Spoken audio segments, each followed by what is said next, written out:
Bonsoir à tous.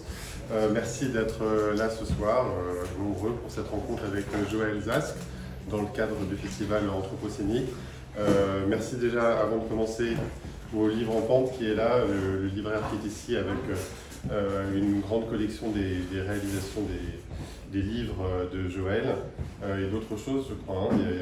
Il y a tout ce qui concerne, voilà, une sélection magnifique à ne pas manquer. Merci à l'Université Populaire qui est partenaire avec nous dans cette soirée. Merci évidemment aux bénévoles et au président de la Maison de l'Écologie, ce lieu qui vous accueille ce soir, qui, je le rappelle, est un lieu, si vous n'êtes jamais venu, un lieu autogéré, c'est un tiers-lieu qui a vocation à accueillir toutes sortes d'initiatives en rapport avec les réponses possibles au péril écologique. Comme on se situe ce soir dans le cadre des festivals anthropocéniques, je donne tout de suite la parole à Jonathan Lobos qui va nous dire un petit mot sur ce festival et dans quel cadre cette soirée s'inscrit.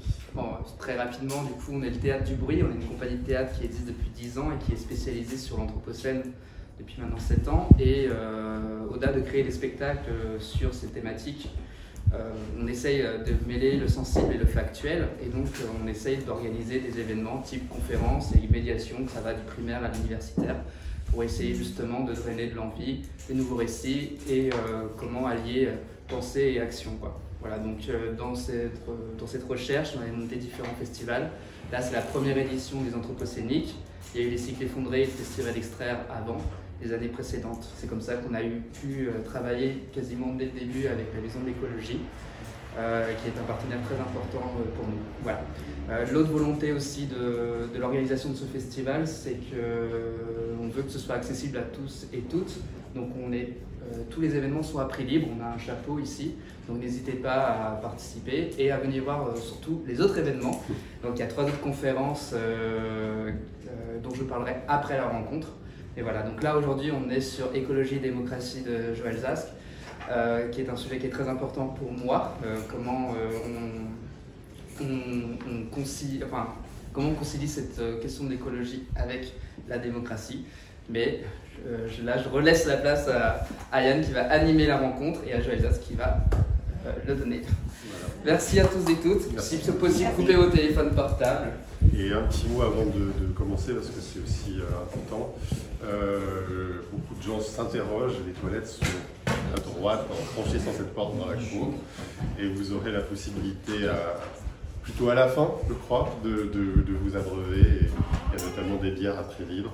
Vous avez aussi la possibilité d'adhérer à la Maison de l'Écologie si vous aimez ce lieu et si vous voulez l'encourager à vivre, car il ne profite d'aucune forme de subvention pour maintenir son indépendance à l'égard de tous les pouvoirs. Sa vocation étant de faire réfléchir et de permettre d'apporter des réponses à toutes les formes de domination, qu'elles soient coloniales, sexistes, classistes, etc. Voilà, donc il y a 40 ans d'histoire ici dans ce lieu. Joël, je vous propose de vous asseoir.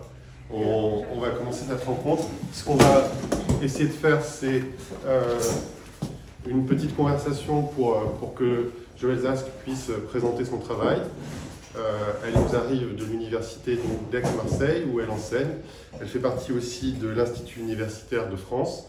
Vous voyez derrière une collection d'ouvrages que vous avez réalisés, Joël, qui montre déjà l'éventail de vos préoccupations, puisque aujourd'hui, on va parler du lien entre écologie et démocratie, mais il y a eu des travaux qui sont quand même assez éloignés les uns des autres, hein, quand on pense à cette période du Pyrocène, où vous avez parlé de la façon dont les forêts brûlent de plus en plus ces dernières années, puisqu'on est passé de mégafeux à gigafeux, certains parlent de terrafeux. La question de la démocratie qui s'organise ou pas à partir de l'occupation des places. Si vous êtes venu à l'époque des Gilets jaunes dans ce lieu, vous vous souvenez que ça a été un grand sujet, et de manière générale, la question de l'autogestion est un grand sujet. Il est aussi abordé dans le livre dont on va parler ce soir. Face à Une bête sauvage, un livre qui prend comme point de départ, alors là vous me direz si je ne l'ai pas lu, mais ce que j'ai cru en comprendre, c'est que pendant le Covid-19, d'un seul coup, les villes sont envahies par les animaux, puisque les hommes se sont retranchés chez eux. C'est ça l'idée? En fait, j'ai commencé le livre avant Avant. que des animaux apparaissent au moment de notre confinement. Donc ça a été un petit peu pratique. C'était pratique, voilà, mes hypothèses ont été assez rapidement vérifiées, c'était pratique. Oui. Qu'est-ce qui se passe quand les hommes restent chez eux? J'ai fait l'hypothèse qu'il y aurait de plus en plus d'animaux sauvages en ville. Ce qui n'a pas été le cas pendant le confinement, il y a eu quelques animaux sauvages, mais il y a des villes vraiment envahies d'animaux sauvages aujourd'hui sur la planète. Et alors la façon dont vous abordez la question de la démocratie, quand même, c'est une façon, une sorte de réflexion qui permet de joindre tout ce qui préoccupe la construction de la société, puisque on aborde à la fois la question de l'éducation, la question de comment se nourrir, de comment habiter, évidemment. Donc, ça croise finalement pour vous la question démocratique, tout un ensemble de thématiques. C'est pas le dernier livre que vous avez écrit, aujourd'hui on parle de ça, mais le dernier livre que vous avez écrit s'appelle c'est Se tenir quelque part sur la Terre, comment parler des lieux qu'on aime, ça c'est le sous-titre. Et j'en dis un mot? Alors la question que je voulais vous poser de départ, et puis ça va vous donner l'occasion d'en parler un mot, c'est est-ce que vous êtes, Joël Zask, solastalgique? Non, pas du tout. Disons qu'il peut m'arriver d'éprouver vraiment un sentiment d'angoisse et de perte face à un paysage que j'aimais et dont j'assiste à la destruction. Mais ça n'est pas une position existentielle, ce n'est pas mon sentiment permanent. Je continue à me réjouir de l'intégrité d'un certain nombre de nos paysages et de leur beauté. J'habite à Marseille, donc il y a de quoi se régaler, ça c'est évident. Mais là, je reviens de Corse où j'ai un terrain en ce moment. Et bon, la Corse est un lieu aussi qui est extrêmement réjouissant du point de vue du paysage. Alors, il est vrai, c'est très intéressant la Corse parce que ce qui semblait être un retard, surtout en ce qui concerne la Corse de l'intérieur, un retard en termes d'industrialisation, de modernisation de l'agriculture, de passage à l'agro-industrie, etc., se révèle une avance. Et du coup, il y a quand même, disons qu'il y a un problème qui est inverse à celui de la destruction du paysage par les activités massives humaines et qui empoisonnent la planète. C'est un autre problème qui est celui d'une surnaturation. C'est-à-dire que, en fait, les gens en Corse sont très très sensibles au fait que leurs paysages disparaissent, non pas parce que ils sont intoxiqués, défrichés, annihilés, etc. mais parce qu'ils sont envahis d'une nature qu'ils n'arrivent plus à maîtriser et le paysage est emmaquisé. Et ça c'est intéressant, c'est une espèce de paradoxe, c'est une nature qui fait sale, comme ils disent. Et voilà. Mais cela dit, il y a de très beaux restes, mais en particulier de cette nature qui n'est pas complètement envahie de cette espèce de lèvre verte qui recouvre tout, mais qui est une nature cultivée. Et moi je suis très très sensible à ça. Donc voilà, après il faut peut-être aussi essayer de diriger vers ces regards vers, disons, vers le futur, vers, disons, ce qui reste de non encore être dans les environnements qui sont les nôtres, de futur possible, de capacité, presque j'aurais envie d'utiliser ce terme, de scène. Au lieu de se lamenter, quoi. Et je crois que politiquement c'est important, enfin je réponds un peu longuement, parce que la solastalgie, si vous voulez, c'est au sensible face à la nature ce que... Tu sais ce que c'est que la solastalgie? Du coup, Joël. Ah oui, alors c'est un terme qui avait été, qui est assez ancien maintenant, qui a 20 ans, et qui avait été forgé par Albrecht pour désigner justement, je l'avais défini au départ, mais sans le dire, mais qui est vraiment ce sentiment de perte de relation avec l'histoire des paysages qui sont les nôtres et de perte du paysage qui est celui par rapport auquel nous avons construit notre identité, par rapport auquel nous avons construit notre projet de vie, etc. Donc ça crée une détresse, une angoisse en fait, ça crée une angoisse existentielle qui est très forte et que j'avais beaucoup remarqué ou noté ou documenté chez les gens qui ont souffert du feu, du méga-feu, qui ont souffert justement de la destruction de toute chose par le passage d'un méga-feu, en particulier... Parce que c'est quand même un classique de la Corse, c'est-à-dire ce terme il va très bien pour la Corse, pour les gens qui sont en Balagne par exemple, où souvent il y a des grands feux. Et là où ils ont grandi n'est plus, quoi, et ne reviendra jamais. Donc en fait, ça crée un sentiment de déréliction très fort. de tristesse face à laquelle il n'y a pas beaucoup de réponses. Il n'y a pas de réponse, non, il n'y en a pas. C'est-à-dire que, en fait, quand les lieux de vos vies, alors je ne veux pas surtout, enfin bon, je laisse de côté tout un vocabulaire un peu problématique de mon point de vue, mais disons les lieux avec lesquels vous avez grandi ou en tout cas qui ont participé à la construction de vous-même. C'est juste ce que je veux dire, qui n'ont rien à voir avec les lieux de votre naissance, soit dit en passant, parce que beaucoup de gens n'aiment pas les lieux de leur naissance.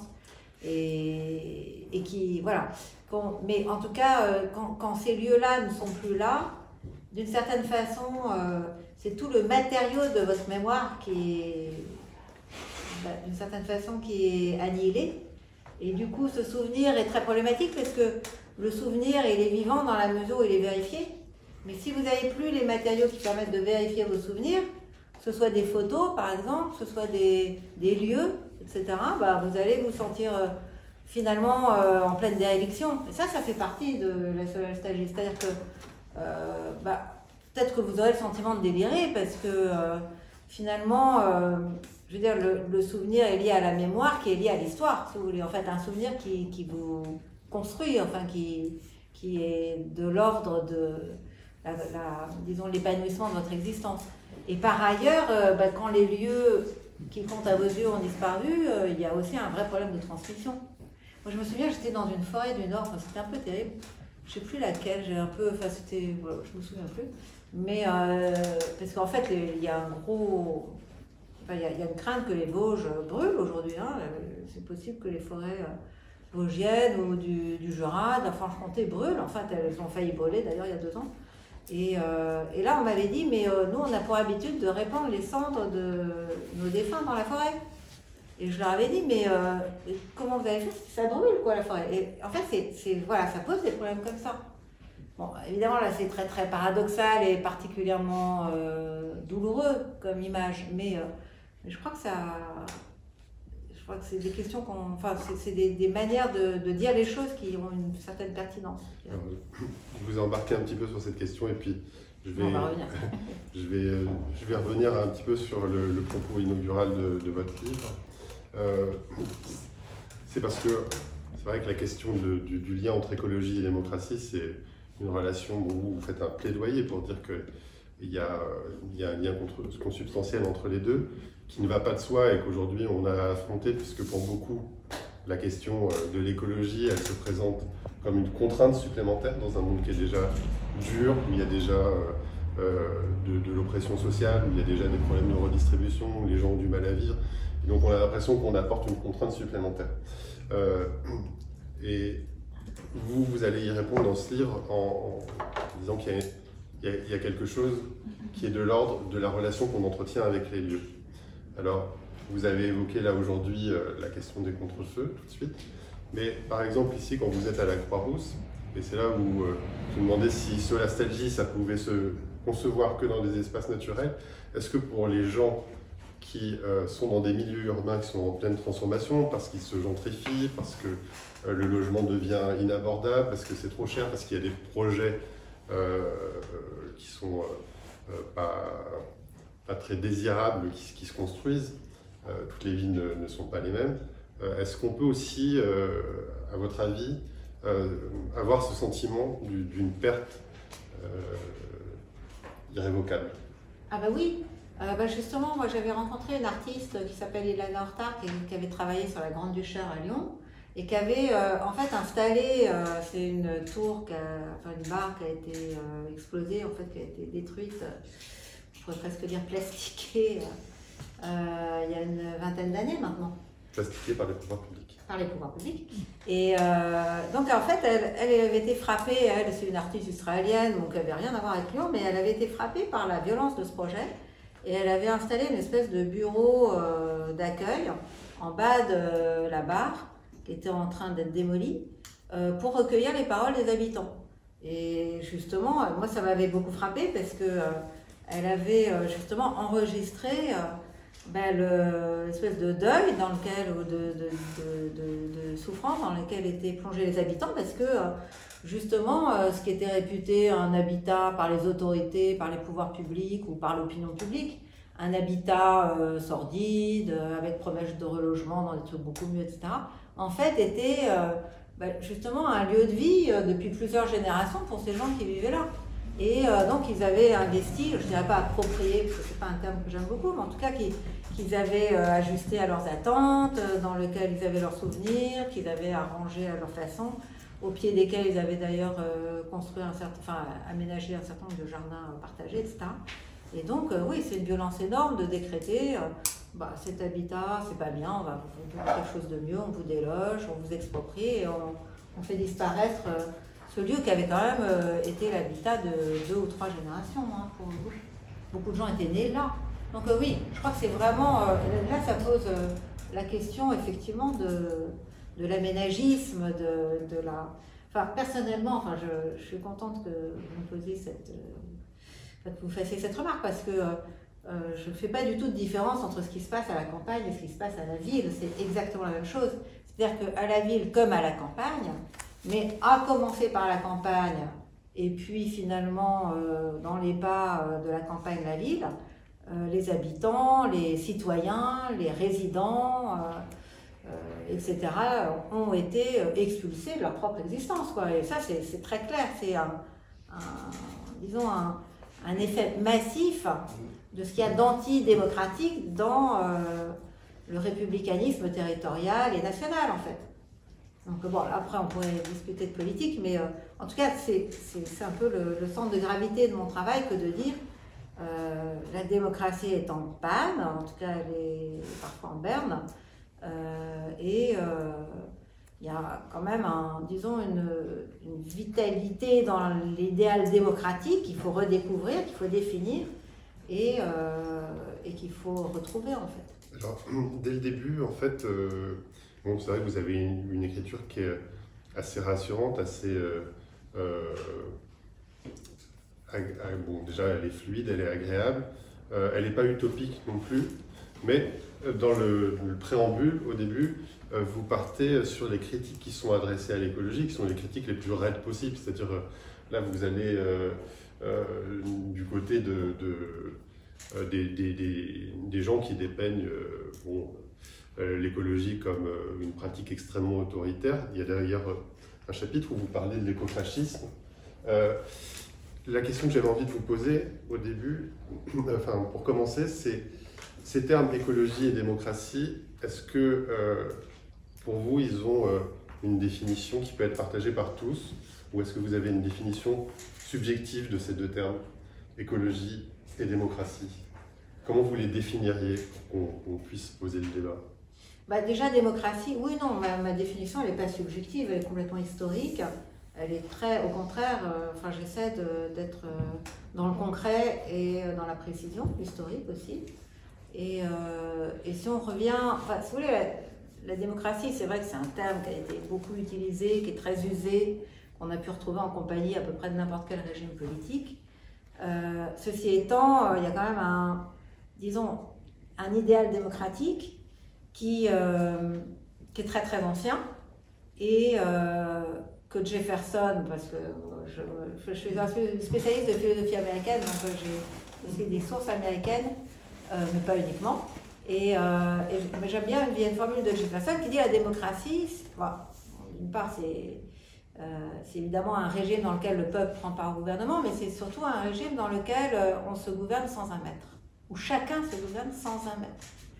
Ce qui veut dire que la femme se gouverne sans l'homme, que le citoyen justement accède à la citoyenneté dans la mesure justement où il est capable d'autogouvernement, ou dans la mesure où on lui confie un autogouvernement, que les associations elles-mêmes sont libres et volontaires, etc., etc. Donc en fait, la démocratie, c'est ce sens qui a été oublié à cause de notre histoire française qui est un peu particulière, ou qui est aussi, d'ailleurs, qui rend compte celle de ce qu'on appelle la démocratie libérale, mais on pourra revenir sur ce terme. Mais en fait, l'intuition fondamentale des régimes qu'on appelle démocratiques, c'est justement l'usage de la puissance publique, l'usage de la communauté en quelque sorte que forment des groupes qui s'organisent sur un espace donné pour distribuer l'autogouvernement, pour distribuer les occasions, peut-être même les garanties d'autogouvernement. Et alors quand je dis autogouvernement, là, il faudrait s'entendre, mais l'autogouvernement, alors justement c'est intéressant comme notion, moi je l'utilise plus que démocratie maintenant. C'est le self-government dans la pensée anglo-saxonne, mais en fait c'est déjà présent chez les Romains ou chez les Grecs dans l'Antiquité.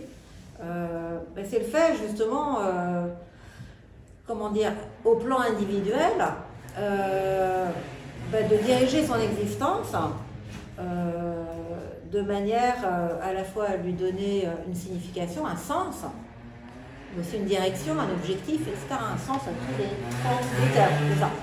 Je veux dire, là où il n'y a pas de sens, c'est-à-dire pas de direction, pas de signification, pas d'objectif, finalement, l'individu, il souffre. En fait, il souffre ou il ne se développe pas, il est malade, il meurt des fois, il est un peu saccagé par les conditions d'existence. Donc, s'auto-gouverner, en fait, c'est un peu tenir le gouvernail, parce que gouverner, ça veut dire tenir le gouvernail, c'est tenir le gouvernail de sa propre existence. Et là, il n'y a personne qui peut faire ça pour vous. C'est ça qui est important. L'idée, c'est que, par exemple, un enfant, si vous lui organisez pas, et là, il faut un environnement approprié, et la démocratie, elle commence ici. Si vous lui organisez pas un environnement où il va pouvoir justement s'exercer à la direction de lui-même, à tenir le gouvernail de sa propre vie, il ne va jamais grandir autant, il va devenir fou, en fait, ou il va être insupportable. Donc, en fait, il faut aménager les conditions qui vous permettent de le faire. Et je dirais que le gouvernement consiste par ailleurs, comme le dit aussi la métaphore de la navigation, le gouvernement consiste à faire aller dans une même direction des éléments complètement différents. Par exemple, Platon adore les métaphores justement navigatrices pour parler de la politique. Et ce qui est important, c'est que justement le navire, il va à bon port dans la mesure où on tient compte, je dis on parce que c'est une collectivité, quand même, c'est pas juste le capitaine, loin de là, qui a un rôle parmi d'autres en fait, mais il est tenu compte, on va dire, des vagues, de la voilure, de la direction du vent, de l'équipage, etc., etc. Et évidemment, ce que vous voyez ici, c'est que gouverner ne signifie pas du tout dominer. Il y a une espèce d'écrasement de l'idée de gouvernement sur l'idée de domination. Gouverner, ça serait exercer une domination politique, mais ce n'est pas du tout le cas. Vous n'allez pas dominer les vagues ou le vent. Le problème, il n'est pas là. Et ça, c'est écologique, là, ce que je suis en train de dire. C'est déjà ça, l'écologie. C'est-à-dire qu'en fait, vous allez faire avec, comme on dit justement chez les écologues ou les écologistes. On fait avec, c'est-à-dire on est en présence. Comme disait Emerson, je suis en présence de la nature. Je ne suis pas le maître de la nature. J'en suis pas non plus l'esclave, je vis en présence de la nature. Donc on est en présence des vagues, on est en présence du vent, on est en présence des voiles, on est en présence des cétacés, s'il y en a, j'en sais rien. Et donc, c'est organiser cette coprésence, en fait, qui s'appelle gouverner. Et pareil, si vous gouvernez vous-même, c'est exactement la même chose. C'est-à-dire, ça n'a rien à voir avec le fait de se dominer. Bon, on sait bien qu'on n'est pas fait toute une pièce et qu'on a des passions contraires, qu'on a une raison et des passions, comme dirait Spinoza, on voit le meilleur, on fait le pire. Bon, voilà, donc on est tiraillé. Et se gouverner, ça veut dire justement, non pas annihiler, détruire nos passions jugées mauvaises, mais les canaliser, c'est un peu de la sublimation dans la psychanalyse, mais les canaliser de manière à ce qu'elles jouent leur rôle aussi, qu'elles nous donnent une énergie. Et c'est ça le gouvernement. Donc vous voyez que ça se fait, il y a toujours une collectivité, une pluralité en jeu en fait. Il n'y a pas de gouvernement si on est un. Or, je dirais l'idéal républicain, c'est celui-là. C'est la réduction à l'identique, à l'un, en fait. Et donc, c'est pour ça qu'il y a vraiment des problèmes. On n'a pas pensé la pluralité.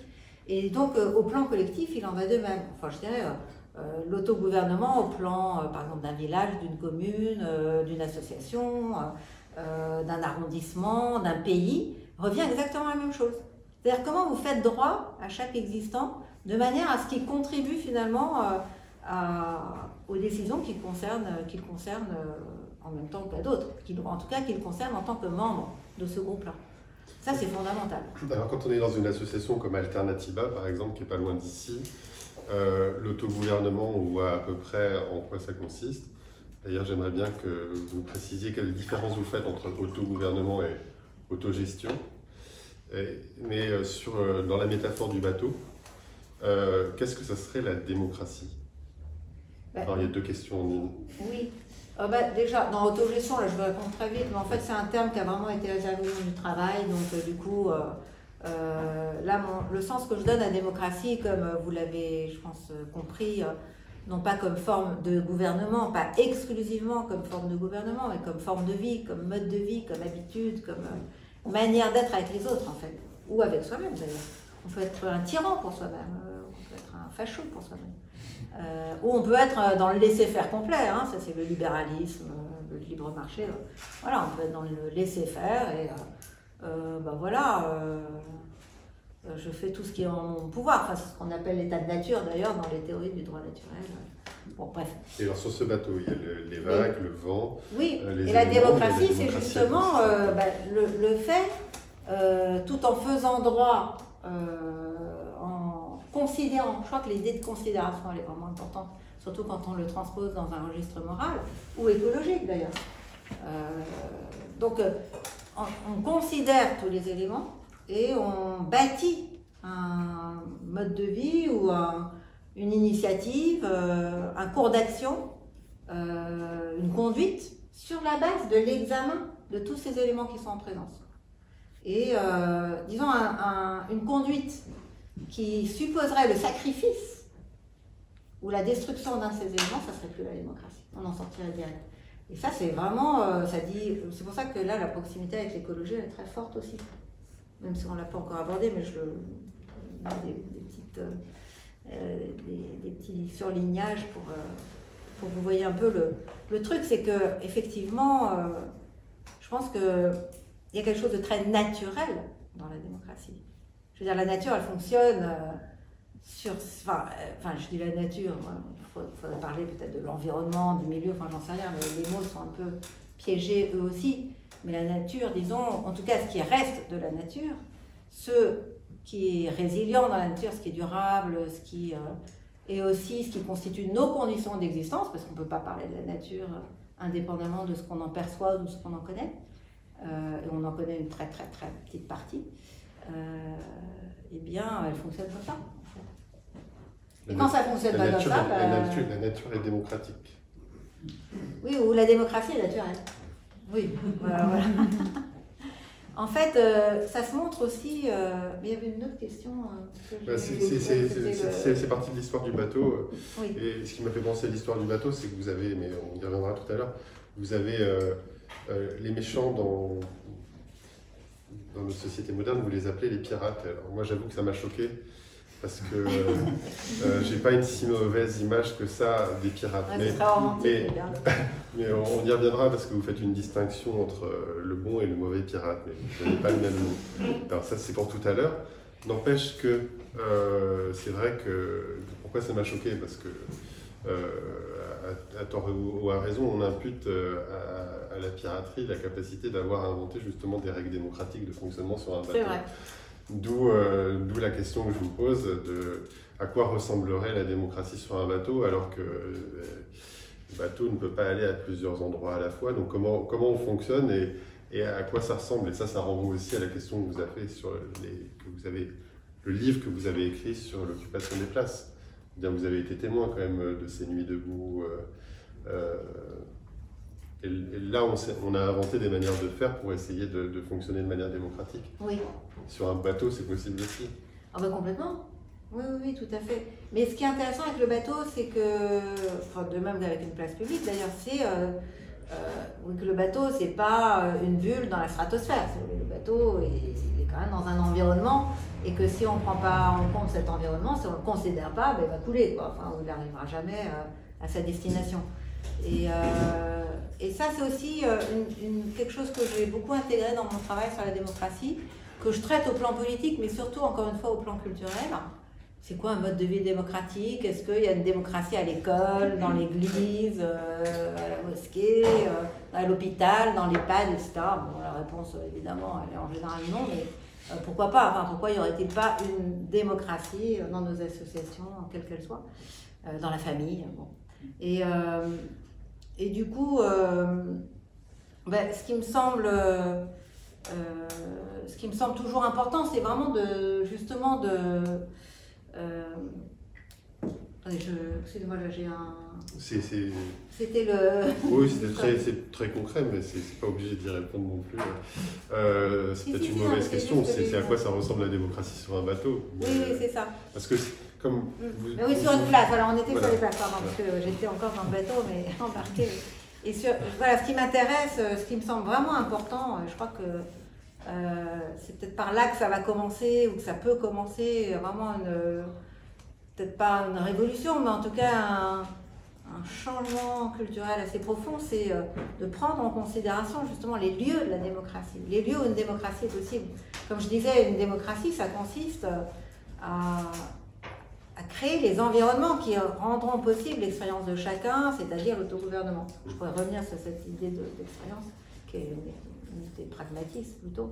Mais en tout cas, tout ça, ça ne peut pas se produire n'importe où. Je veux dire, ici, on est dans un lieu qui a une influence sur nous.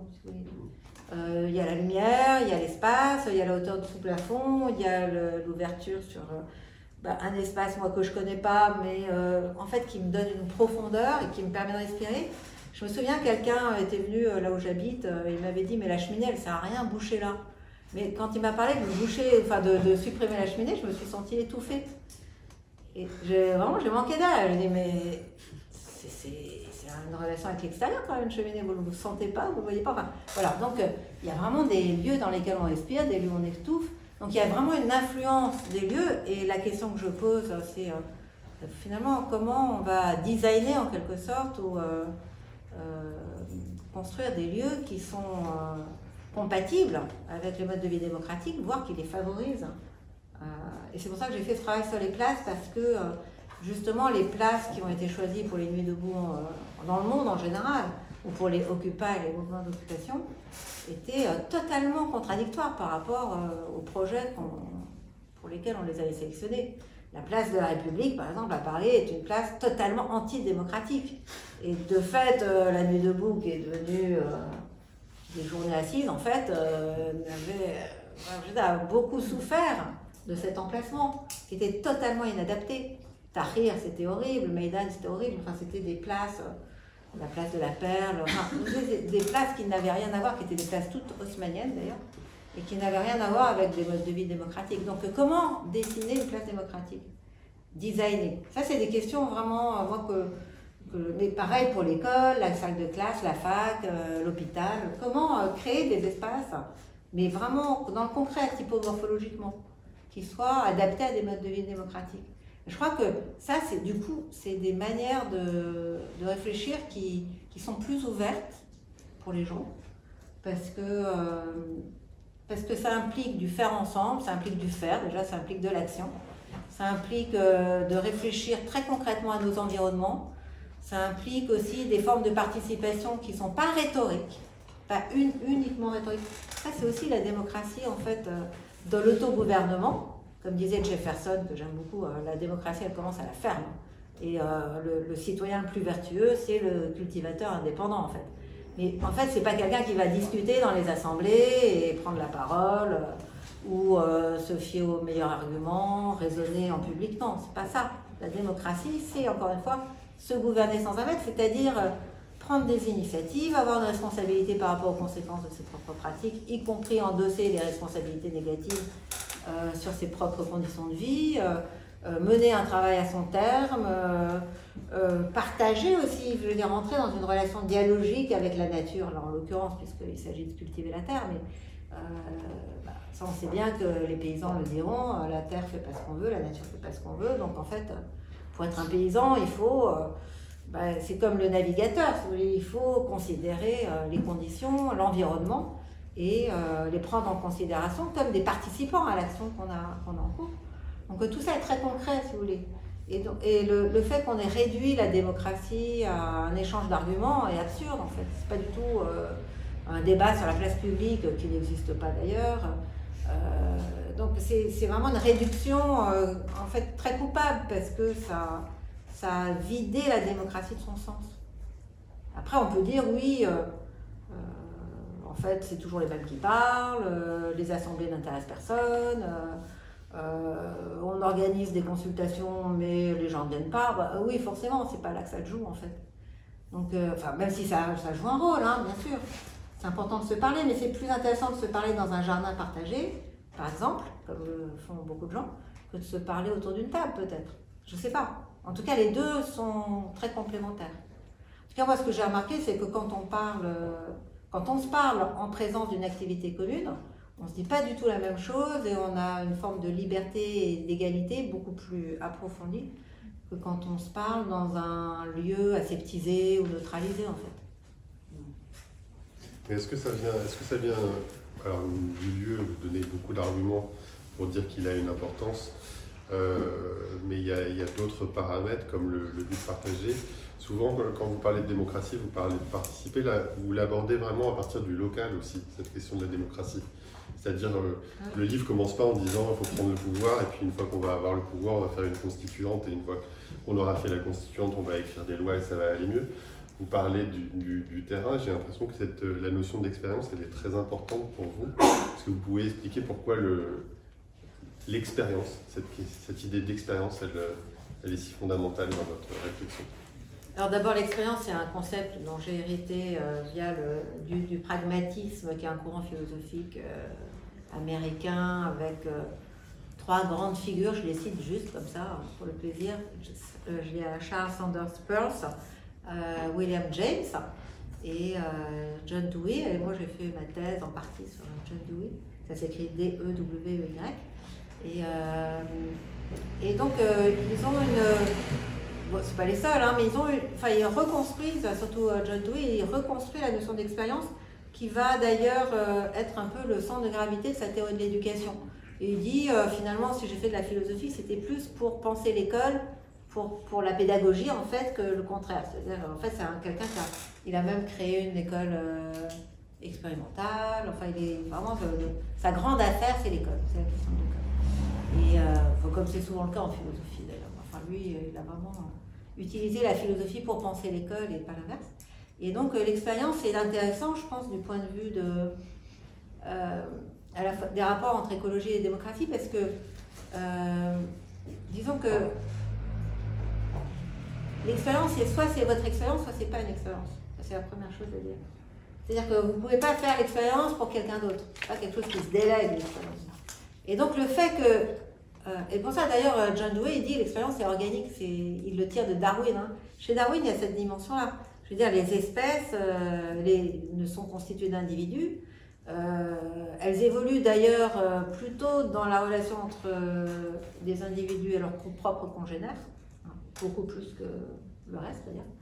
Et en fait, chaque individu est unique. Mais chaque individu a un parcours de vie, si vous voulez. Chaque individu animal, vous prenez des mouches drosophiles, il n'y en a pas 2 qui se toilettent de la même façon. Donc en fait, là je suis dans le registre animal, mais c'est impressionnant. Enfin, les gens qui bossent à la paillasse avec des matériels animaux comme des mouches ou des vers de terre ou des grillons, ils sont frappés par la diversité. En fait. Et dans les ruches, par exemple, il y a des abeilles qui se tournent les pouces. Dans les fourmilières, il y a des fourmis qui ne font pas le job. Enfin, il y a vraiment... c'est pas une grosse machine, quoi. Les animaux ne sont pas des machines, vraiment, hein. Donc en fait, l'expérience, ça lui sert à penser aussi bien le darwinisme ou le darwinianisme, pour le distinguer d'un darwinisme social, en fait, qui a été qui n'est pas de Darwin d'ailleurs. Et puis ça sert à penser aussi le processus de l'individuation. Si vous voulez, ce qui est intéressant dans l'expérience, c'est que c'est une interaction. C'est-à-dire que l'expérience, c'est toujours votre expérience. Soit c'est mon expérience, soit c'est pas de l'expérience, d'une part. Et d'autre part, c'est toujours l'expérience de quelque chose. En fait, une expérience, telle que je la conçois en héritage du pragmatisme, c'est d'une part être sensible à son environnement et d'autre part ajuster un cours d'action à la manière dont on est éprouvé par notre environnement, de manière à lui rattacher en quelque sorte quelque chose qui va m'orienter vers une action future, vers une expérience future.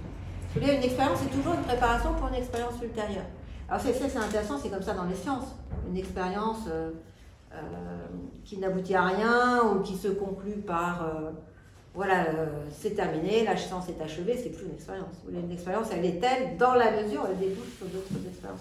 C'est comme ça que les enfants grandissent, si vous voulez. Vous pouvez pas, si vous vous retirez à vos enfants, aux petits-enfants, je pense, parce que c'est ce qu'on fait plus tard, mais si vous leur retirez les outils de leurs expériences, les matériaux de leur expérience, comme ça peut être le sable, on dit non, non, tu fais pas bien, je te fais à ta place, le crayon, la feuille de papier, l'élastique, ou ce que vous voudrez, si vous faites les choses à sa place et si vous lui proposez un environnement si rigide qu'il ne pourra pas le transformer, il ne va pas grandir en fait.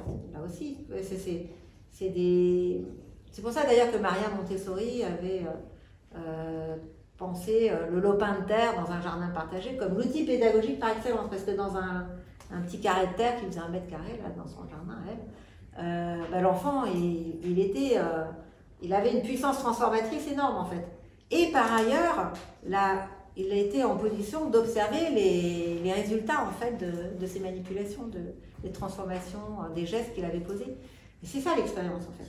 Et donc, ce que je veux dire, c'est que, disons au plan anthropologique, l'expérience ou au plan éducatif, l'expérience c'est ce qui permet à un individu de s'individuer, de devenir un individu à part entière, c'est-à-dire de participer à son environnement de manière à, d'une certaine façon, lui apporter, y laisser sa marque, marque dont l'observation est constitutif de l'invention d'un cours d'action ultérieure, mais en même temps sans aller à le détruire. Si vous voulez. La contemplation, c'est pas de l'expérience, mais la destruction, c'est pas de l'expérience non plus, parce que si l'enfant casse le jouet avec lequel il joue, il n'y a plus d'expérience possible, si vous voulez. Si vous détruisez le lopin ou le terrain. On peut faire l'expérience de jardinage. Voilà, c'est ça, il y a tout qui s'arrête. Donc il y a vraiment une limite. L'expérience, elle est écologique là pour le coup, parce qu'elle se situe entre sanctuariser et détruire, en fait. C'est ça. Et donc, voilà. Moi, peut-être que je vous ai compris, et peut-être que vous avez mal lu, vous allez pouvoir rectifier. C'est vrai que quand vous parlez d'expérience, on a en tête l'idée de l'adulte qui a peur que sa progéniture fasse des expériences, souvent il y a du danger. Donc, mais il y a aussi l'adulte qui, trop pressé, fait l'expérience à la place de l'enfant, et du coup il n'apprend rien, il ne progresse pas. Mais le lien que moi j'ai vu quand vous parlez d'expérience avec la question de l'écologie, c'est que vous avez un long chapitre où vous parlez de la façon dont on reçoit l'environnement et dont on est le produit de notre environnement, en mettant d'ailleurs des limites et en disant c'est quelque chose qui est un mouvement réciproque, mutuel. On n'est pas juste le produit de notre environnement, on modèle aussi notre environnement. Et donc en fait ce lien entre l'individu et l'environnement, ou entre les sociétés et l'environnement, ce que j'ai cru lire dans votre livre, c'est que c'est l'expérience précisément, et que c'est peut-être le lien que vous faites avec la démocratie, c'est-à-dire que est-ce qu'on peut imaginer une démocratie quand on ne fait pas l'expérience de la participation, quand on ne fait pas l'expérience de voir se concrétiser les décisions qu'on prend? Est-ce que c'est comme ça que vous l'aviez envisagé, ce rapport entre écologie et démocratie, par le truchement de la question d'expérience? Oui, tout à fait, aussi. Oui, merci. Oui, tout à fait. C'est-à-dire que, en fait, j'ai fait un autre livre qui n'est pas là, qui s'appelle Participer. C'est un livre qui est assez vieux maintenant, qui date de 2010, les souvenirs sont bons, et où j'ai disséqué un peu l'idée de participation. Qu'est-ce que ça veut dire participer? Que j'ai pris très au sérieux à une époque où on le mettait un peu à toutes les sauces, et puis surtout c'était devenu une injonction.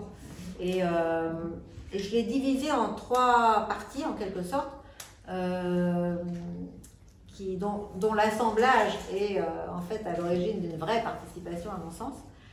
C'est prendre part, apporter une part et recevoir une part. Prendre part, bénéficier, contribuer. Et là, ça donne, c'est un écosystème là encore, hein, un écosystème qui peut être urbain, politique,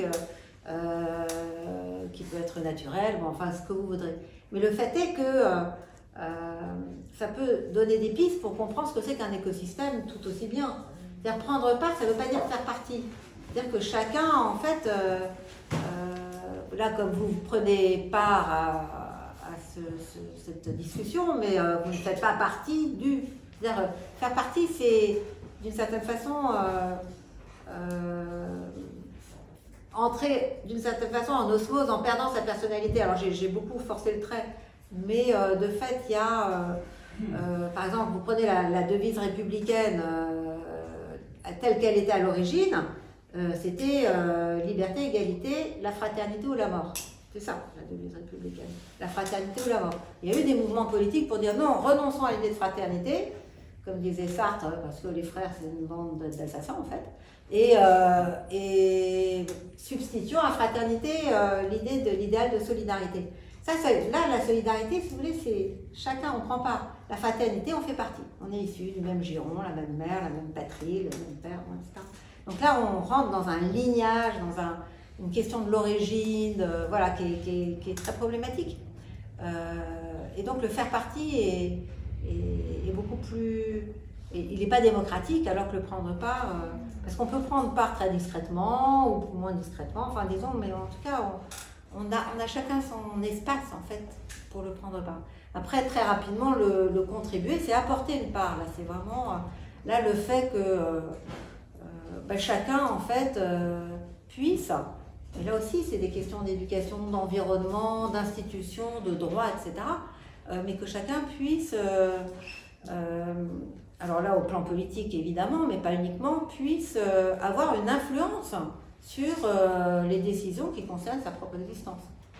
Et quant à, bon, j'insiste pas, mais le fait est que cette influence, elle peut être plus ou moins grande, elle peut être plus ou moins... Si un enfant, par exemple, bon, je reprends l'exemple des enfants, mais si l'enfant se surajoute en quelque sorte à un noyau existant sans qu'on lui fasse une place, c'est-à-dire sans lui créer les possibilités d'avoir justement un rôle à jouer dans l'unité dont il fait partie, là aussi, il va se sentir de trop, il va se sentir inutile en fait, superflu. C'est la notion de superfluité là qu'il y a beaucoup, les hommes de trop, c'est Marx, Trotsky, tout ça. C'est ça que ça veut dire que la démocratie ça commence à la maison? Bah oui, ça commence à la maison, c'est ça.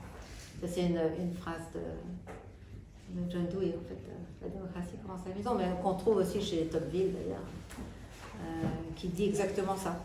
Et puis après, il y avait bénéficier, c'est-à-dire justement être doté des environnements qui vous permettent de devenir le membre pleinement contributif des groupes auxquels vous êtes liés. Alors ça peut être la langue, par exemple.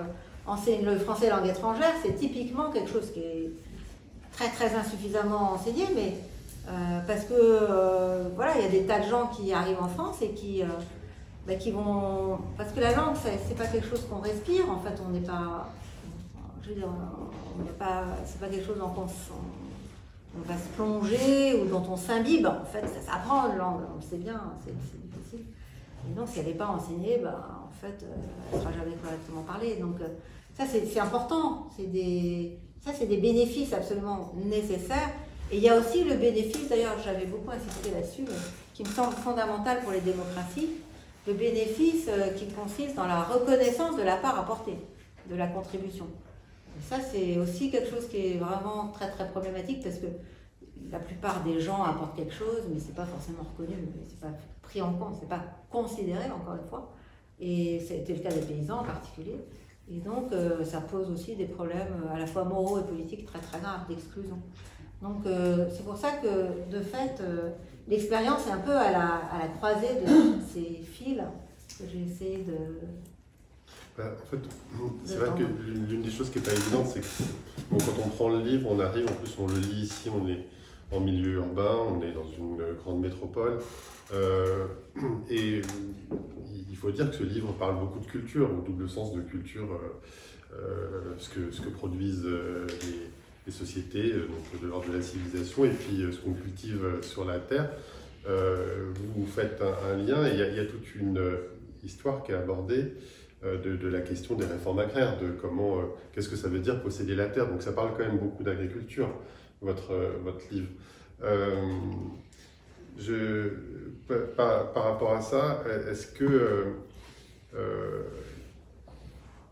qu'il y a quelque chose qui s'est perdu dans la démocratie ou qui a retrouvé dans la démocratie à partir de l'action de cultiver? Je pense que de plus en plus que, disons, revisiter nos institutions et nos pratiques politiques, nos croyances et nos valeurs à l'aune de la question de l'indépendance alimentaire crucial, va devenir crucial et de plus en plus crucial. Le fait qu'on ait découplé, si vous voulez, la démocratie et tout ce qui touche à ce que Arendt nommait avec un grand mépris la reconstitution du processus vital est une énorme erreur. Donc effectivement, la démocratie, ça consiste à donner du pain à tout le monde. Voilà. C'est ça, je crois qu'il faut quand même y penser. Alors c'est du pain, mais c'est de l'eau aussi, hein, parce que la question de l'eau... à Mayotte, il n'y a plus d'eau. Vous avez quand même l'air de penser qu'il y a quelque chose qui se joue dans le fait de consommer ce qu'on a produit. De consommer ce qu'on a produit. Alors là, la question, elle est très importante du point de vue de l'indépendance, y compris politique. Ce que j'ai étudié, si ça vous intéresse, dans un chapitre, enfin dans un article que j'ai fait, comme je peux parler de la Corse, et c'était Pascal Paoli, l'un des fondateurs du constitutionnalisme et de l'indépendance de la Corse dans les années 1730-1740, et qui disait tant que les Corses auront des châtaigniers, ils seront libres. Voilà.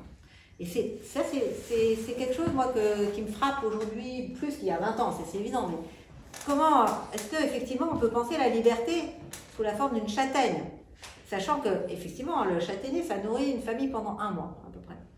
Donc, bon, je vous passe les recettes de châtaigne, on va pas rentrer dans les détails, mais c'est très intéressant. C'est très intéressant de réfléchir effectivement à la question de, non pas de l'autarcie, mais d'une forme d'autosuffisance. La Corse est indépendante à 4%.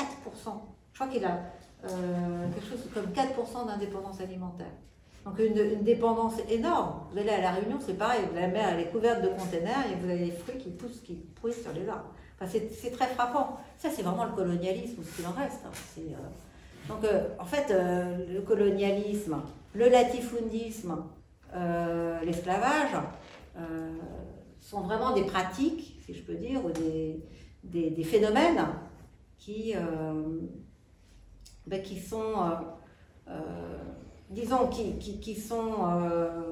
qui relèvent d'un extractivisme, comme on dit aujourd'hui, mais qui extrait aussi bien le travail, qui extrait aussi bien la substantifique moelle des individus que de la terre. Comme on disait au XVIIIe siècle déjà, le coton et le tabac, qu'on va opposer au petit cultivateur indépendant qui fait du maraîchage. Le coton et le tabac sucent le sang de la terre. On savait déjà en 1800 que ça allait épuiser les sols.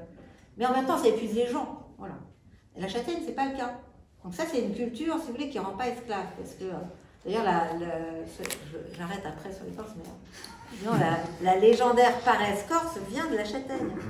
C'est une légende hein, que les Corses cultivent eux-mêmes. Parce que la forêt donne l'animal. Parce qu'il suffit de se baisser. Voilà, c'est ça. En fait, c'est pas exact. Il y a quand même beaucoup de choses à faire.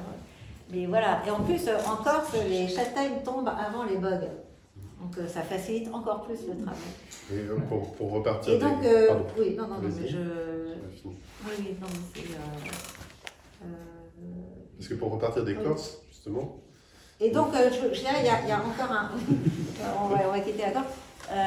Il y a un autre phénomène, enfin, disons, un autre problème absolument crucial qui se pose à travers la question de la nourriture, c'est que, si vous voulez. Je ne vois pas comment on peut opérer le tournant écologique qu'il est urgent de prendre si on ne rend pas les villes indépendantes au plan alimentaire. Point. Enfin, je dis, sans l'eau, etc.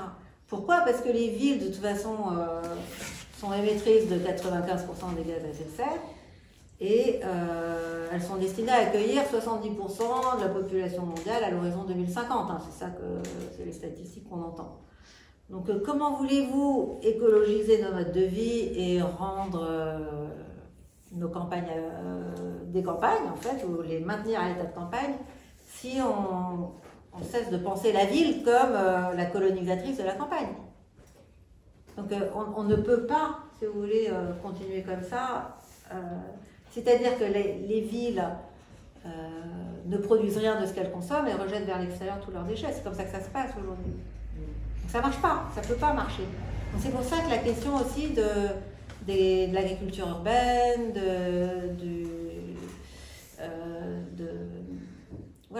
du potager urbain, du verdissement, c'est pas vraiment la démacadamisation, enfin de la restructuration des réseaux hydrauliques, tout ça c'est fondamental aujourd'hui.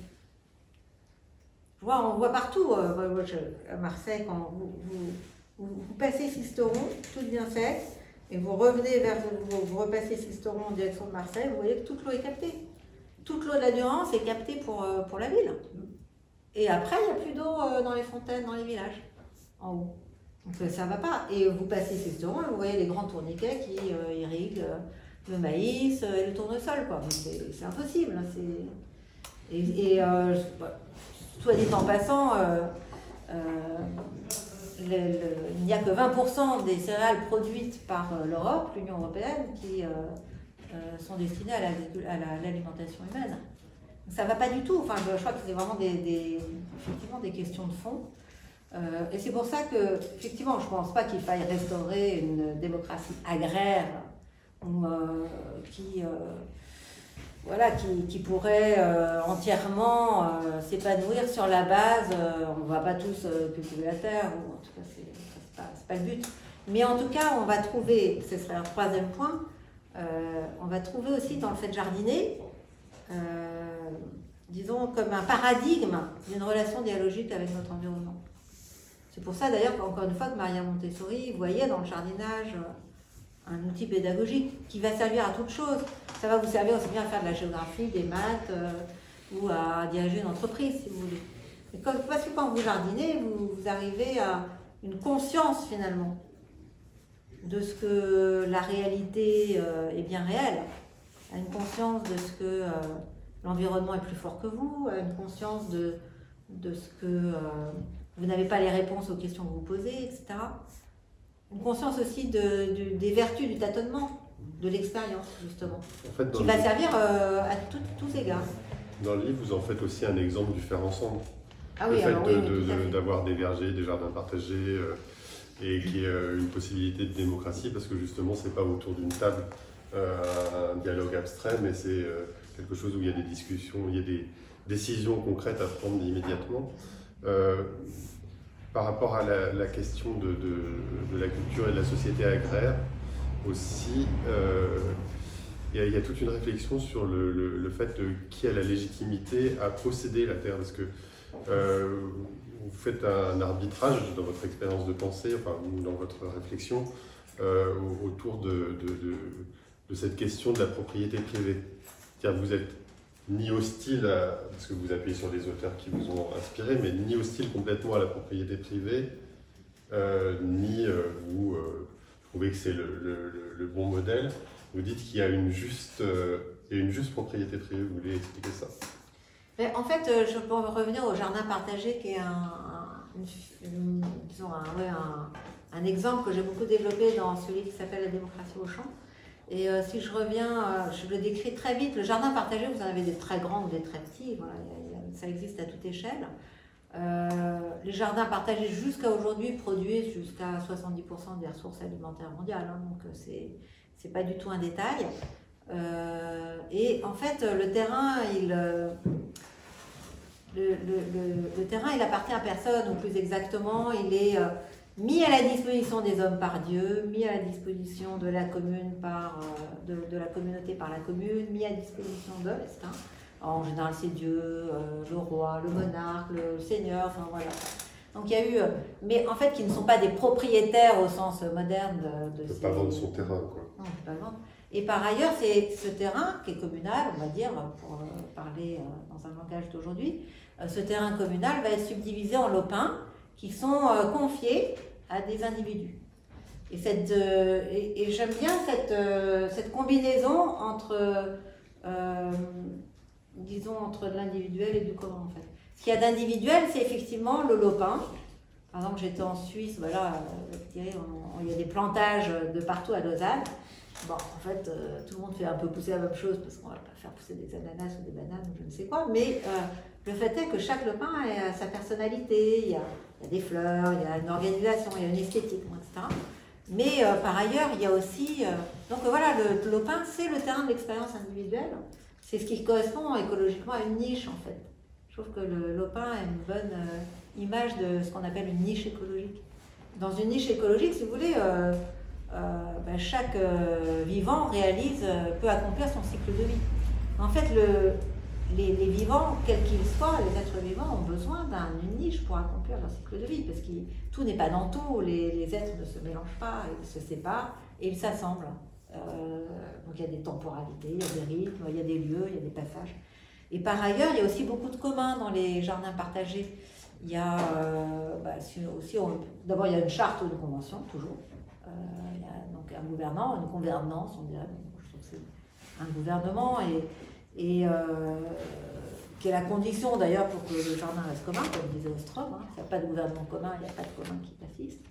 Et il y a aussi l'accueil de visiteurs, ça peut être aussi un conservatoire de graines, une nurserie, enfin comment on dit, une pépinière.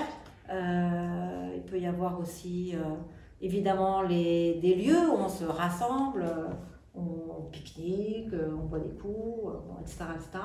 Donc il y a plein de lieux communs dans les jardins partagés, mais en même temps il y a des lieux individuels. Et donc c'est cet assemblage-là, moi, qui me semble être une bonne image à la fois de la démocratie et d'un écosystème, en fait. On va pouvoir retrouver aussi bien à la ville qu'à la campagne, là pour le coup. Parce que vous avez l'air de dire en fait que s'il y a une légitimité à posséder les choses, c'est pas dans le titre qu'une administration nous donne ou nous octroie, mais c'est dans le fait de s'occuper de quelque chose, de prendre soin, d'avoir un lien avec lui, à tel point que d'un côté vous dites qu'il y a une forme de danger en fait à s'affranchir de son environnement, et de l'autre côté vous dites qu'en fait on peut parler pour les animaux, les lieux, les choses dont on prend soin. C'est ça que vous appelez les gardiens. Oui, c'est ça. En fait, c'est le gardien, c'est un rôle, disons, qui nous incombe, qui correspond à quelque chose que nous avons en propre. C'est-à-dire que je pense pas que. Moi, je vous prends un exemple, moi, que j'aime beaucoup, c'est l'exemple de Noé. Noé. Dans la Bible. Dans la Bible, dans Genèse. Donc, d'ailleurs, Adam aussi, c'est le gardien du jardin. C'est exactement sa fonction. Enfin, il le cultive, il le garde en même temps, il est là pour ça. Mais Noé, voilà, il est le gardien des animaux. Mais si vous voulez, c'est sa fonction, c'est ça qu'il sait faire, quoi. En tant qu'homme, il est bon pour garder les animaux. Et en fait, Dieu le désigne en fait, pour construire l'arche et en même temps pour voir à la sécurité, au bien-être des animaux pendant toute la période de la montée des eaux. Et qu'est-ce que ça veut dire? Ça veut dire qu'en fait, il n'est pas du tout le dominateur des animaux. D'ailleurs, il est frappant de constater que les animaux ne sont pas conduits par Noé dans l'arche. Ils y viennent tout seuls. Enfin, quand ils savent très bien quel est le moment de monter dans l'arche. Et ils protègent. Alors, chaque animal, bon, après, c'est pas décrit dans les détails, mais chaque animal a son rôle, si vous voulez. La colombe a son rôle, le lion a son rôle, le zèbre a son rôle, le corbeau a son rôle, etc. Donc il y a des animaux qui sont l'olivier. Donc il y a des animaux qui sont nommés et qui font chacun quelque chose qu'ils ont en propre, en fait, qu'ils sont capables de faire, qui sont, comme disait Aristote, c'est la vertu. Chaque animal a sa vertu, si vous voulez, ou chaque être individuel a une vertu. La vertu, c'est l'excellence d'un être. C'est pas la même. Hein. Je veux dire, on a chacun une vertu, si vous voulez, une excellence, une manière de s'accomplir conformément à ce qu'on est ou à notre potentiel, nos capacités. Et c'est, disons, la figure du gardien, elle me plaît beaucoup parce que d'abord, elle est largement mobilisée maintenant dans tous les travaux et les entreprises destinées à conférer un statut juridique à des entités terrestres. Bon, ça vient beaucoup d'une habitude présente apparemment en Amérique latine, mais moi je ne connais pas trop. Et par ailleurs, c'est aussi un terme qui est très très ancien, qui est biblique, et qui consiste effectivement à prendre soin, non pas de la nature en général, non pas de la nature hors de nous, ça n'a rien à voir à sanctuariser la nature, à la mettre sous cloche, mais vraiment à la cultiver de manière à assurer sa durabilité, sa résilience, son enrichissement, etc. etc. C'est ce qu'on voit en Corse en ce moment. Alors les Corses adorent l'idée de gardien. Et d'ailleurs, il y a un épisode en Corse qui date des années 71 où ils se sont justement désignés comme gardiens au moment où le continent, a conclu un accord avec la Montedison, à laquelle ils ont donné, c'est une entreprise italienne basée à Gênes, qui fabriquait des métaux. C'était de la chimie. La chimie, ouais, la chimie bien lourde. Et donc, a eu l'autorisation de rejeter les boues rouges au large du Cap Corse. Et là, la Corse a dit, non, je dis la Corse parce que là, ils étaient pas, vous savez bien que les Corses sont pas du tout d'accord entre eux, mais alors là, ils étaient tous d'accord pour dire que c'était un crime contre l'environnement. Ils sont devenus les gardiens de l'île unanimement. Et après 2 ans, tout s'est arrêté. Bon, ils ont quand même plastiqué. Ils ont plastiqué un bateau quand même. Oui, ils ont fini comme ça. Pas commencé comme ça. Ah, il n'y avait personne. Il n'y avait pas Darmanin à l'époque, mais il n'aurait pas été content. Non, Il aurait dit sous la Corse. Il aurait coulé. Et donc, en fait, à ma connaissance, c'est le premier coup d'envoi des droits de l'environnement. En fait. C'est vraiment de ça qu'il parle, c'est intéressant. Et donc, il se dit, on est les gardiens.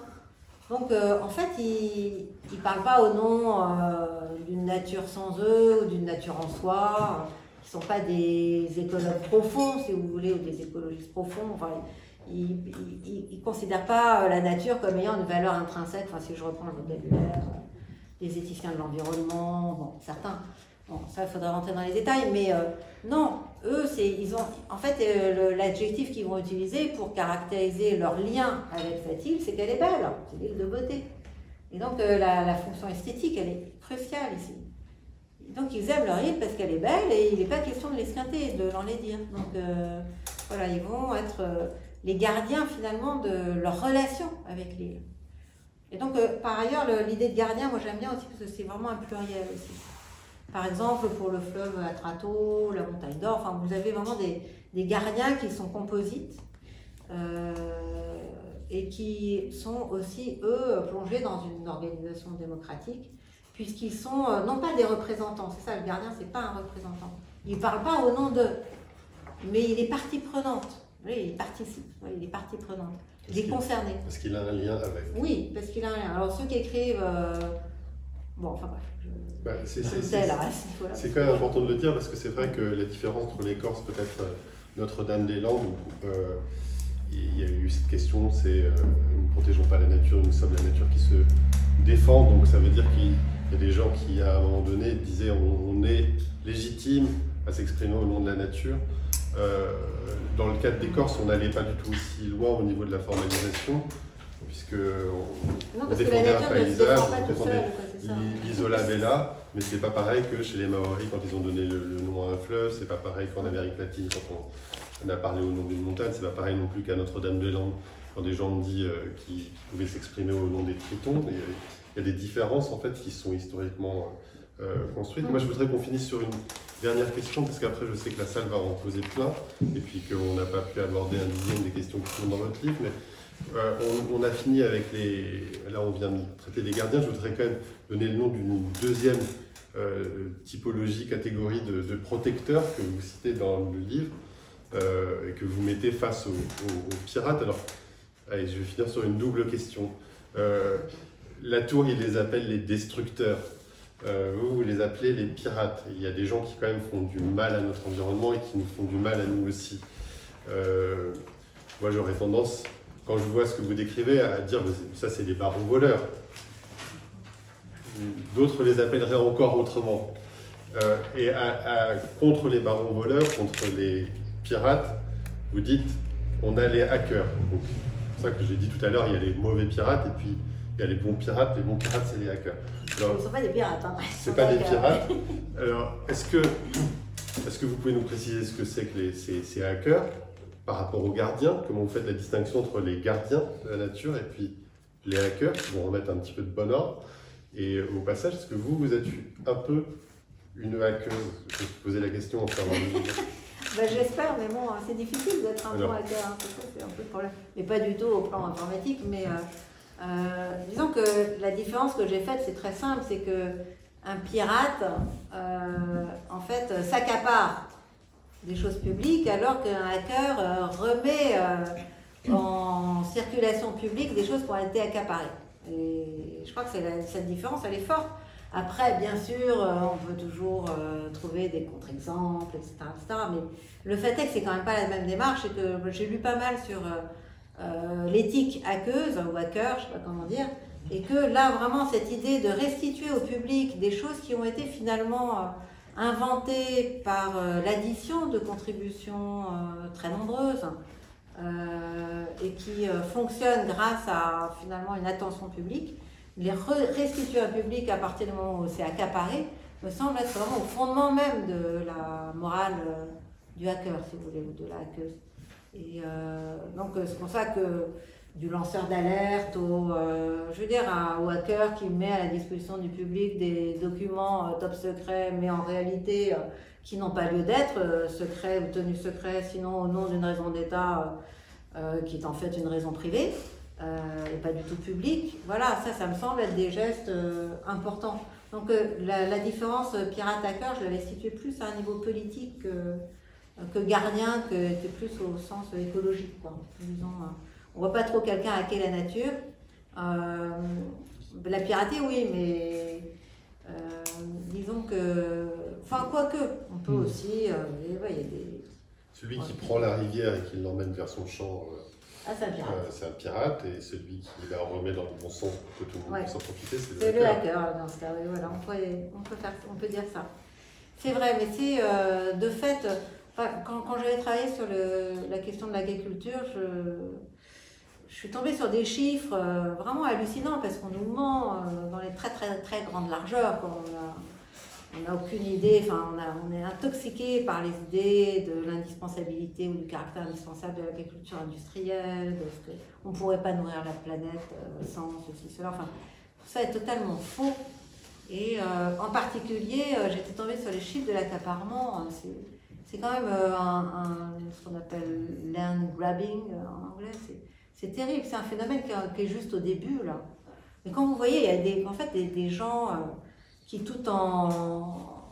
Enfin, ça peut être Total Énergie d'ailleurs, mais tout en détruisant sans aucun scrupule nos chances d'existence humaine sur la Terre, en fait...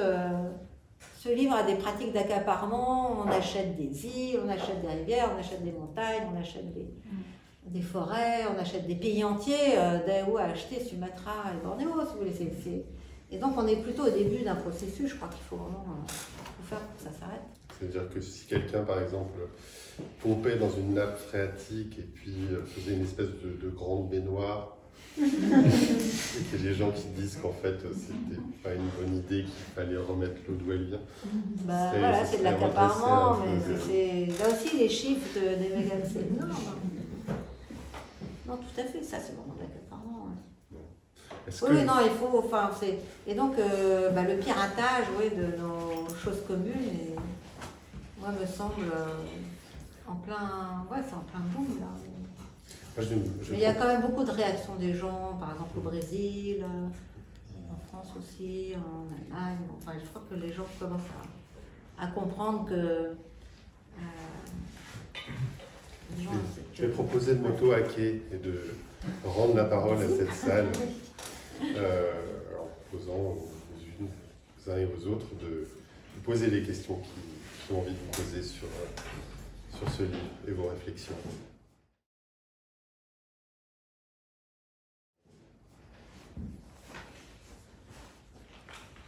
À un moment, vous avez parlé que la démocratie, je ne sais pas si j'ai mal compris ou pas, la démocratie, c'est pas des arguments.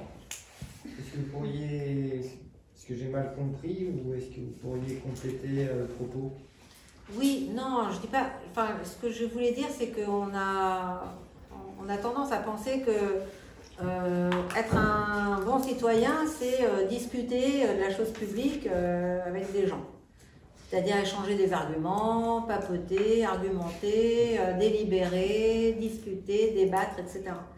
Alors c'est vrai dans certains contextes, mais ça c'est vraiment la base du fonctionnement de la démocratie qu'on pourrait appeler représentative d'ailleurs.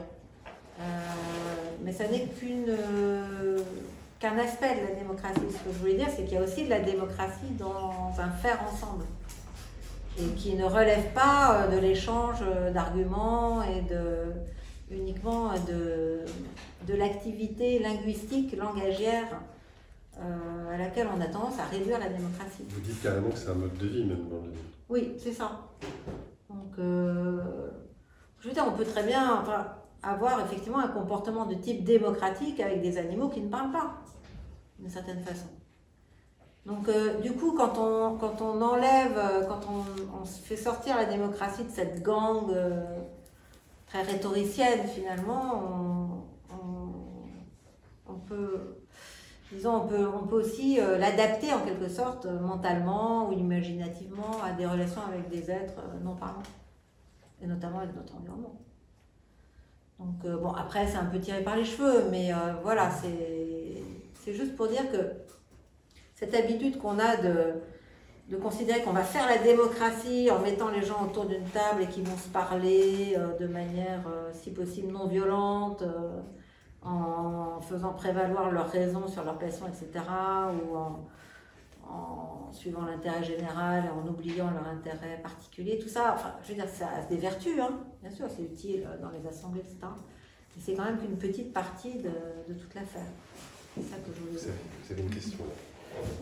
Oui, donc moi, pendant le Covid, là, il y a eu des espèces de rêves qui ont émergé, on va fermer les aéroports, on va fermer des fermes, où on va passer plus 30% de notre temps actif à cultiver, des trucs comme ça. Donc moi j'y ai un peu cru en fait, et depuis je m'en suis pas remise parce que ça n'a pas eu lieu. Et en fait, après j'ai vu la réélection Macron-Le Pen et tout, et moi je sais plus quoi faire. Et maintenant, quand je discute, j'ai pas lu votre livre, mais j'ai vraiment envie d'une dictature en fait. Voilà, enfin, parce que j'en peux plus, je vois pas comment. Enfin, je serais très intéressée par le chapitre sur le fascisme parce que ça me semble vraiment le seul moyen. Et puis en plus, il y a des trucs qui me séduisent carrément, quoi, sur des limitations draconiennes de transport ou d'avion. Et la Chine, bon, ça va pas être un modèle, mais là, par exemple, ce qu'ils font, ils interdisent les écrans aux ados le soir. Bah, je trouve ça très bien, en fait. En fait, je suis très attirée par l'autoritarisme. C'est nouveau. Donc, qu'on soit bien clair, vous êtes attiré par une dictature mais avec, pour préserver la vitalité terrestre, une dictature écologique. Et en plus, l'urgence est telle en fait. Parce que moi j'adore Montessori, j'ai là un enfant, alors j'ai pas de jardin,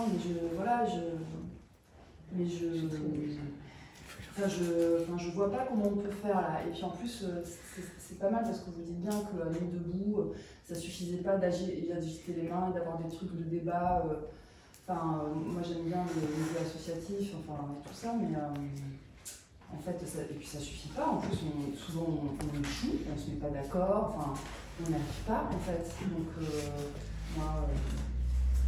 C'est pas une question en fait, si la question ça serait comment vous faites pour rester si calme. Non, mais vraiment pas. Alors il y a plusieurs questions quand même. C'est est-ce que. Oui, non, mais je veux bien. Mais aussi est-ce qu'il y a quelqu'un de potentiel pour faire tir en verre? Pour faire le tir en verre. Je comprends. Si vous voulez une dictature écologique. Ah, le tir. Le tir en verre. TYRN. Il vous faut quand même un dictateur volontaire. Après, j'aime bien son patron, j'essaie de trouver des figures ou quoi, j'aime bien Sandrine Rousseau qui n'est pas encore. Qui peut faire. Elle est pas encore. Non, mais je sais. Sandrine, si tu les écoutes. À laquelle elle me rassure un peu quand même, je sais qu'elle est là quelque part. Je laisse répondre sérieusement. Les Chinois sont pas tellement verts, que je sache. Pour l'instant, ils sont très peu verts. Non, mais voilà, la première chose. C'est une vraie question, ça. Ça correspond à une position. Non, mais on est tous tentés par ça, mais ça n'existe pas. Ça ne peut pas exister. C'est-à-dire que. Oui, tous, c'est pas sûr qu'on soit tous tentés par ça. Non, mais je veux dire, on aimerait bien des mesures radicales, etc. Mais en fait, qui va les prendre? Il n'y en a pas. Je veux dire que plus vous êtes autoritaire, moins vous avez d'environnement. Je veux dire, c'est ça l'autoritarisme, c'est de ne pas avoir d'environnement. Vous avez Poutine enfermé dans son bunker pendant 3 ans. le leader coréen là dans son train blindé. Bon, je veux dire, plus vous êtes dans l'autoritarisme, le fascisme, le despotisme, plus vous êtes enfermé en fait, et plus vous n'avez absolument aucune relation avec le monde extérieur et l'altérité et la pluralité des arguments. C'est ça l'autoritarisme. Donc, je veux dire, c'est la question que vous posez, c'est celle de Rousseau. Il faudra un Dieu pour donner des lois aux hommes, mais il n'y en a pas. En tout cas, s'il y en a un, il ne lui a pas donné des lois aux hommes. Donc, on est obligé de s'arranger entre nous, parce que cette espèce de chef charismatique, ce despote éclairé vert, il n'existe pas. Il ne peut pas exister, c'est même, il y a une forme d'incompatibilité. Ça n'existe pas en théorie, mais ça n'existe pas en pratique non plus. C'est-à-dire que plus les régimes sont autoritaires, moins ils sont verts.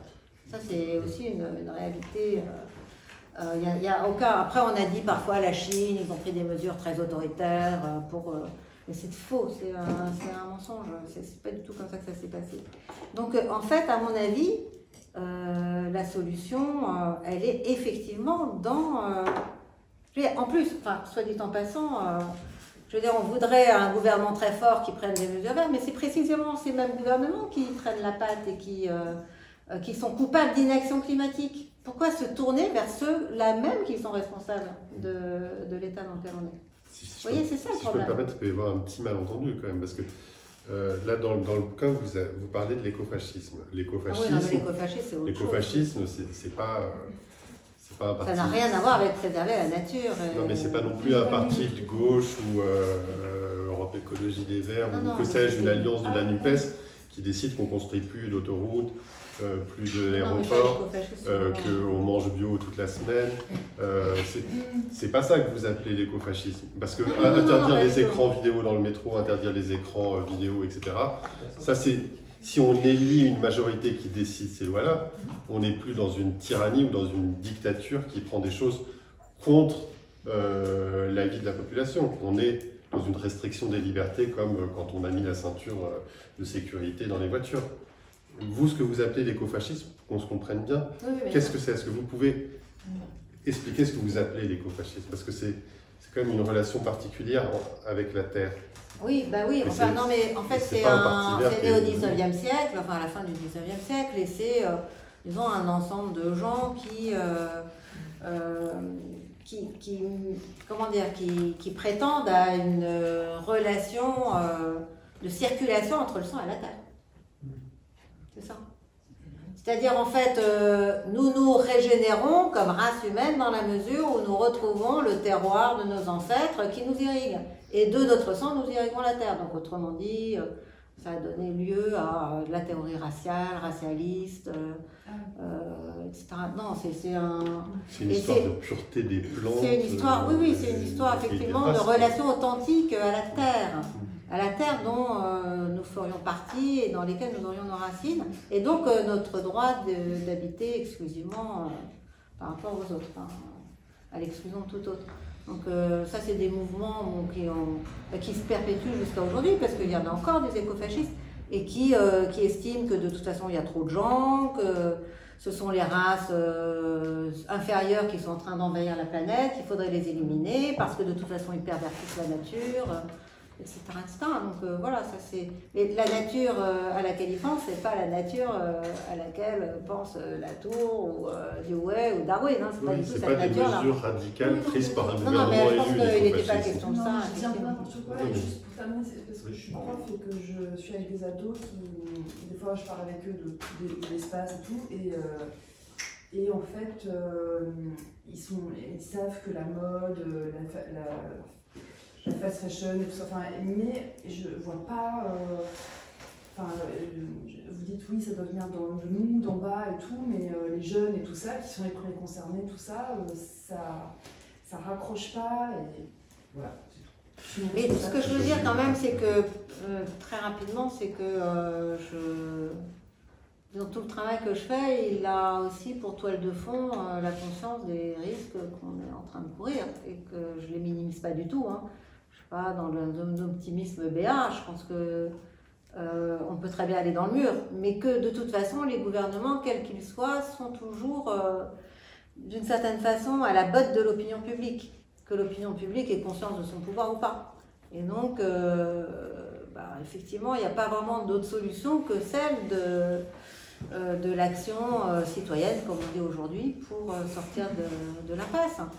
Et d'ailleurs, ce qui serait bien, c'est de cartographier toutes les initiatives, parce qu'en réalité, les choses, moi je trouve que, bon, je suis beaucoup plus âgée que vous, mais ça change vite, quoi.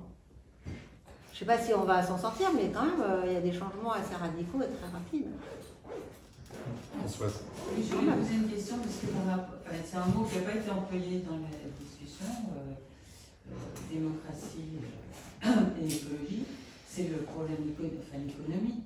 C'est-à-dire qu'on vit dans une économie libérale qui est dominatrice du monde entier quasiment, je crois que c'est à peu près partout pareil, et qu'on parle de la Chine qui est peut-être très sympa avec les écrans, mais qui envahit le monde entier en achetant à peu près partout tout ce qu'elle peut acheter.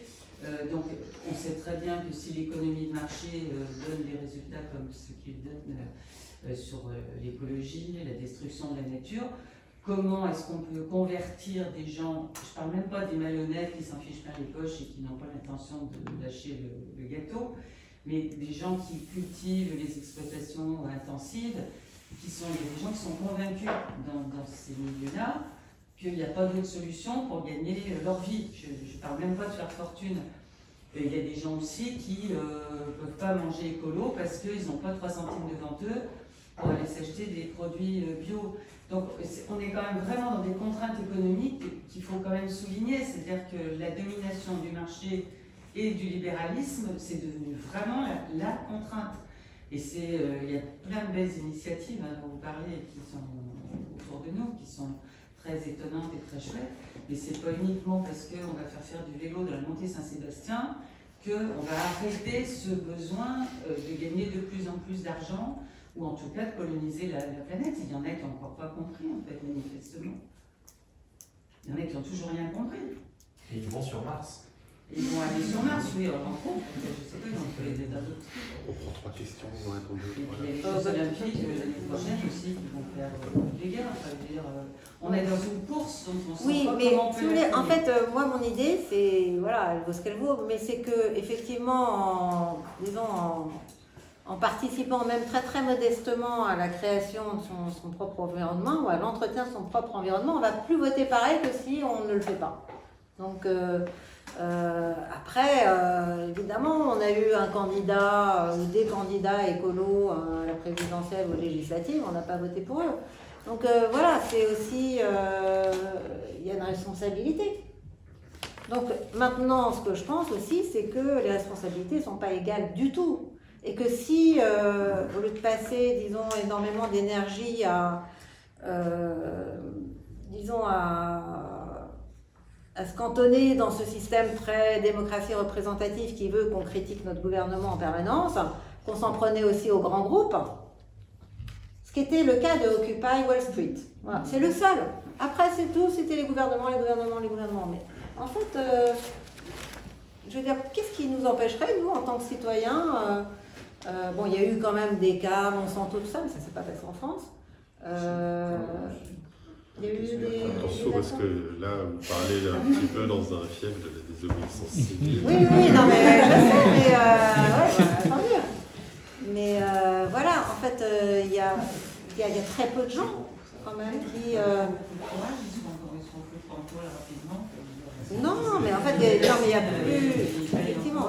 Bon, maintenant, on voit aussi qu'il y a de plus en plus de lois au nom de l'écologie qui sont prises en contradiction avec l'économie de marché. Par exemple, le marché de la voiture électrique qui vient d'être décidé par le gouvernement en rapport avec l'impact écologique qui prend en compte l'importation, la circulation des matériaux, etc., ce qui bloque le marché chinois en fait. Donc, l'inflation empêche plein de gens d'accéder à ça. Non, mais je suis d'accord que... après, je reviens à mon histoire de jardin partagé. Le jardin partagé, il est aussi... il y a énormément d'exemples, que ce soit le système du Mir en Russie, ou le système du Lopin, enfin partout en Europe de l'Est, ou en Amérique latine, ou où vous voudrez, c'est aussi un système de subsistance.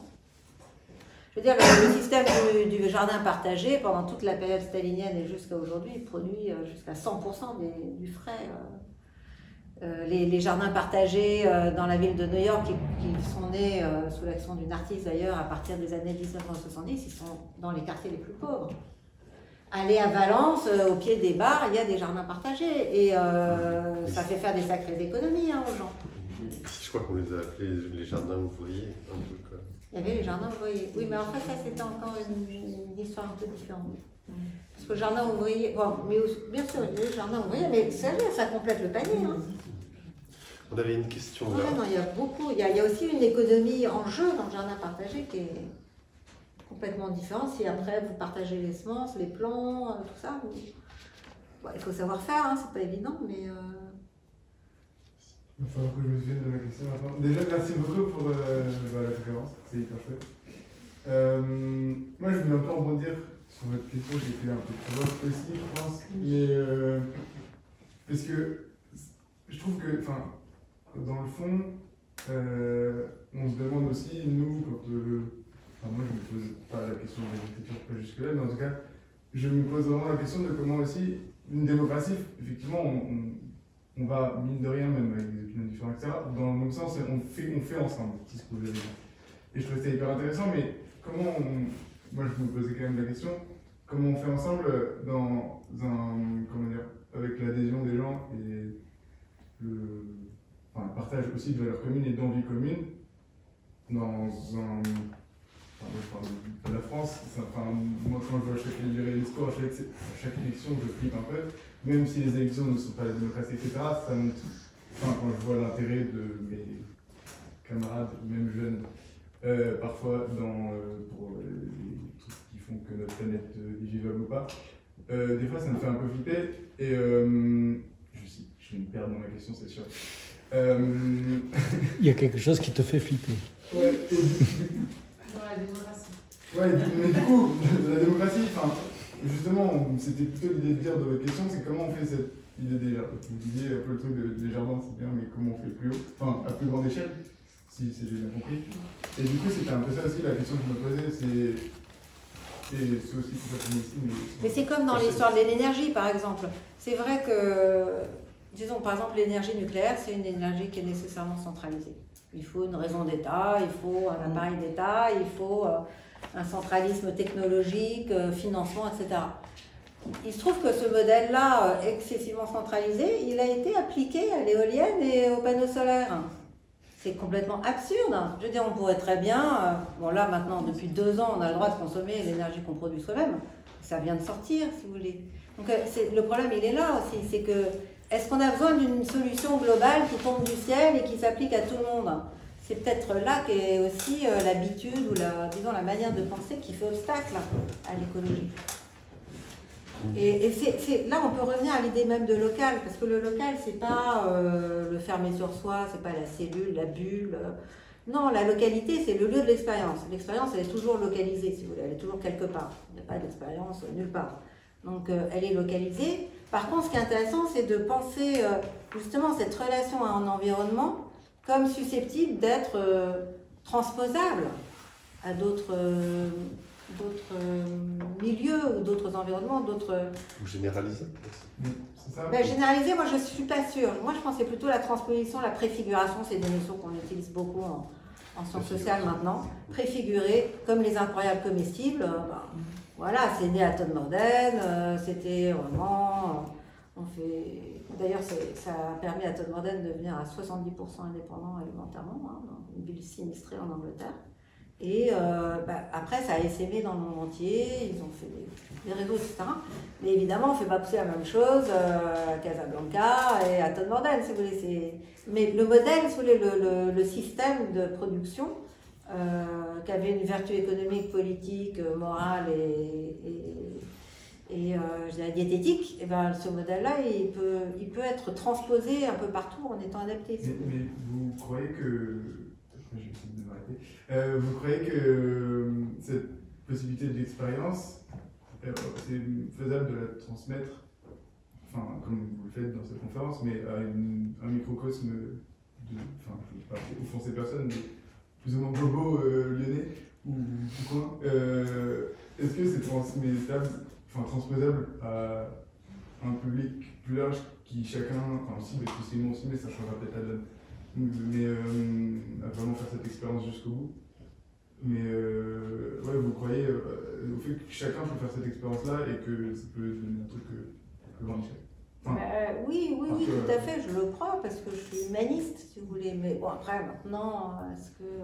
Après, on a tendance à voir un peu tout par la lorgnette franco-française. Hein. Il y a quand même des quantités de pays où ça se passe pas vraiment comme ça.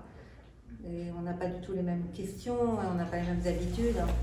Et, la question du jardin partagé, ou la question justement de l'expérience, elle est quand même peut-être mieux intégrée dans la culture des gens dans d'autres pays, où elle est... Vous savez, par exemple, en France, je sais pas, moi je le vois un peu comme un avertisseur, je sais pas ce que...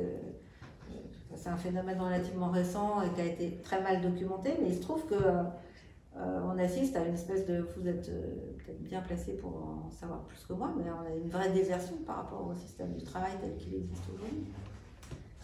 Où vont les gens? Je ne sais pas, qu'est-ce qu'ils font? Moi je connais quelques exemples, mais...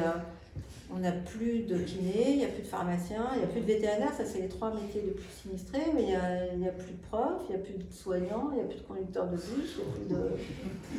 Je ne sais pas où vont les gens. On manque de gens de partout. En Allemagne, il manque 400 000 personnes dans l'industrie et la technique. Et donc voilà, il y a aussi quelque chose... moi je ne pense pas qu'on...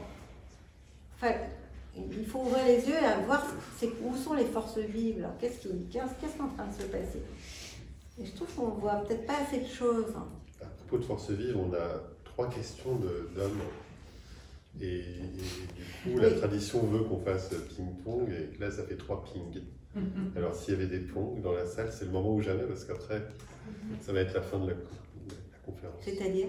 Est-ce qu'il y a des filles, est-ce qu'il y a des femmes qui veulent, entre les voix d'hommes, s'intercaler, prendre la leur place? Regarde. Oui, non, mais il y en a eu déjà, mais je tiens à maintenir l'équilibre. Ah oui, d'accord. Voilà. Bah, regarde, il suffit de demander, on a 2 jeunes personnes. Vous avez levé les mains ensemble. Au fond, on va partir du fond, alors, parce que tu es plus loin. Vous êtes plus loin.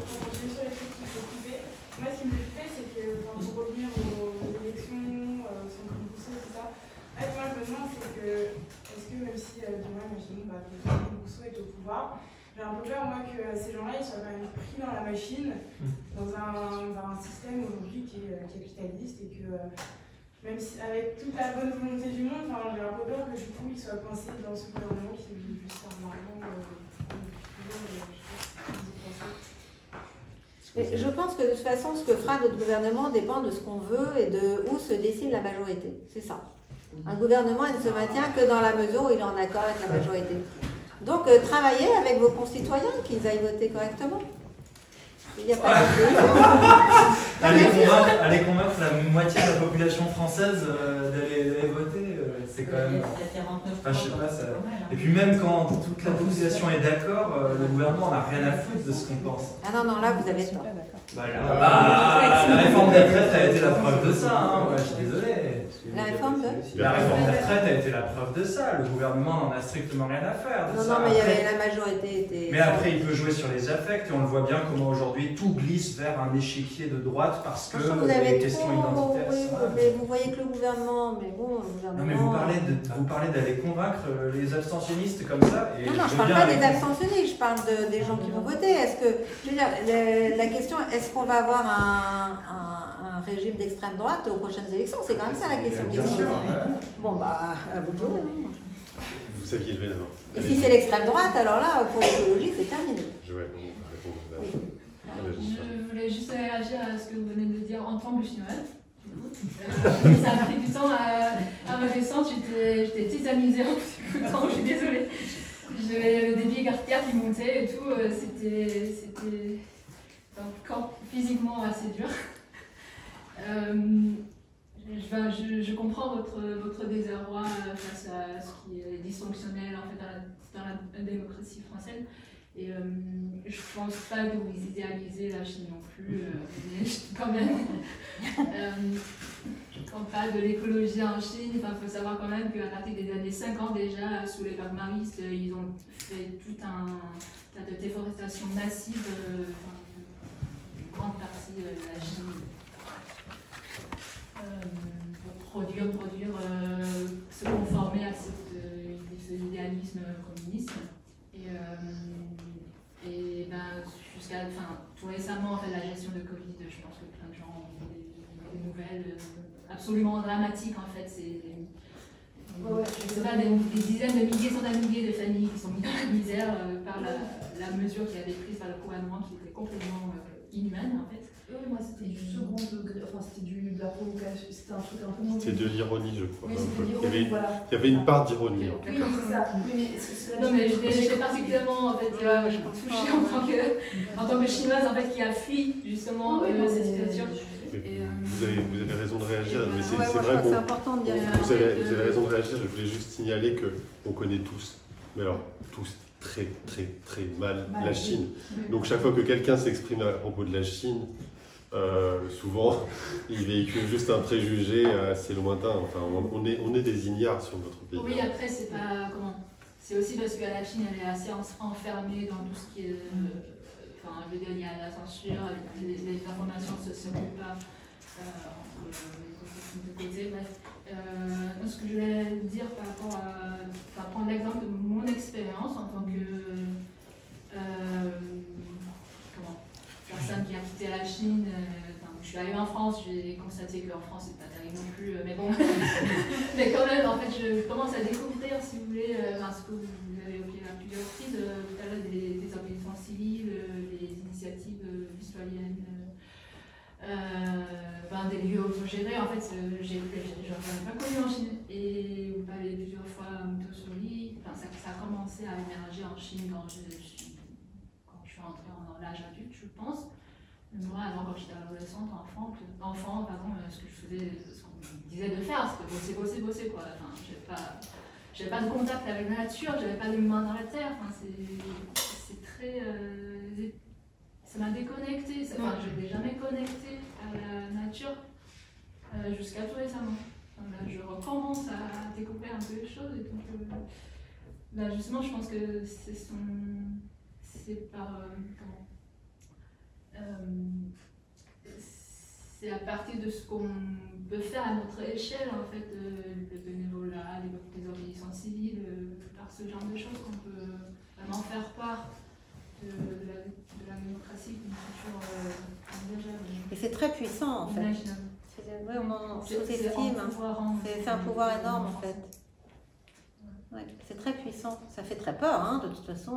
Ça fait trembler les gouvernements les plus puissants. L'autogouvernement. Une jeune femme en fait encore. C'est par rapport à.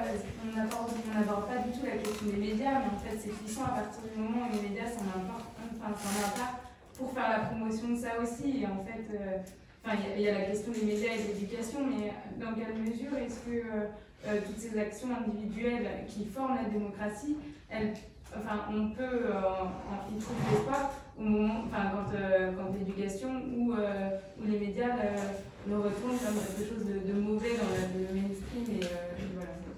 Mais par exemple, sur les méga-bassines, c'était très clair. En fait, il y a eu des sondages d'opinion et les gens étaient contre les méga-bassines en majorité, finalement.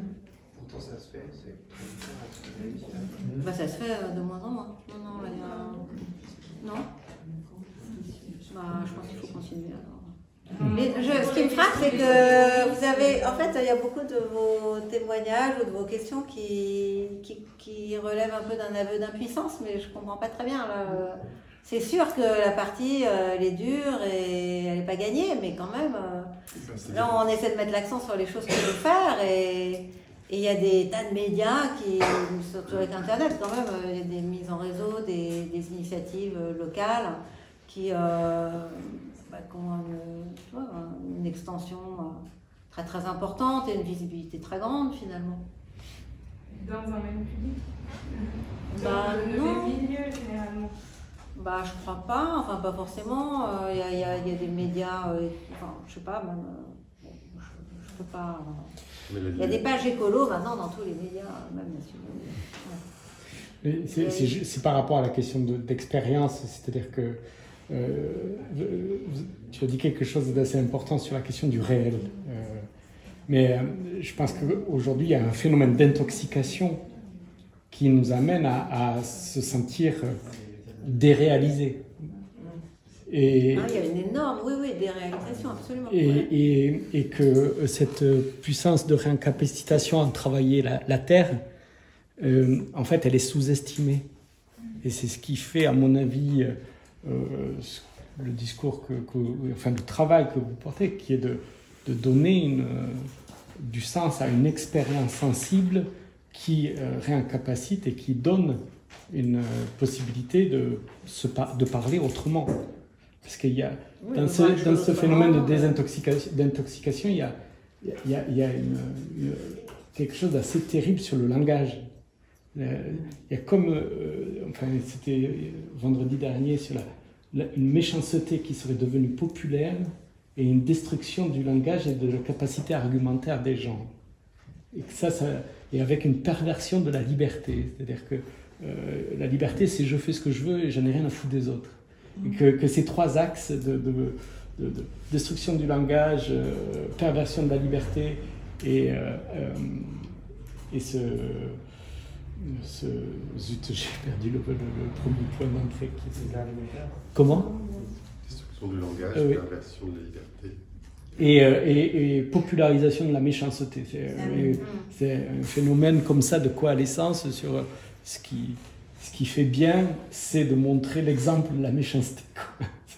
Mais ça a à voir avec une forme d'intoxication et c'est dur de sortir de ce discours lancinant, en plus en lien avec les supports de médiation.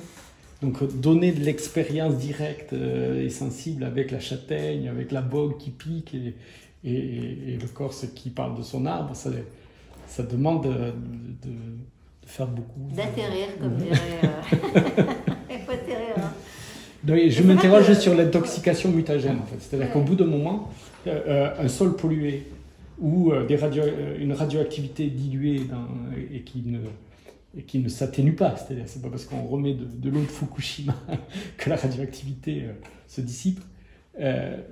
Comment on fait, après 70 ans d'expérience, d'inversion de la charge? C'est-à-dire qu'en gros, comment, soi-disant, nos démocraties, ou en tout cas les différents gouvernements,